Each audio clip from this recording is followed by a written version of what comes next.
Tofa bayyanar sabon bidiyo na fitacciyar jaruma a masana'antar shirya fina-finai ta Kannywood,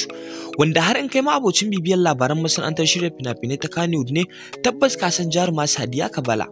Kamar dai kullum, idan wannan ne farkon ziyartar ku wannan tasha ta mai albarka, ku danna mana subscribe, kana ku taba alamar ƙararrawar sanarwa da alamar liking ga wannan bidiyon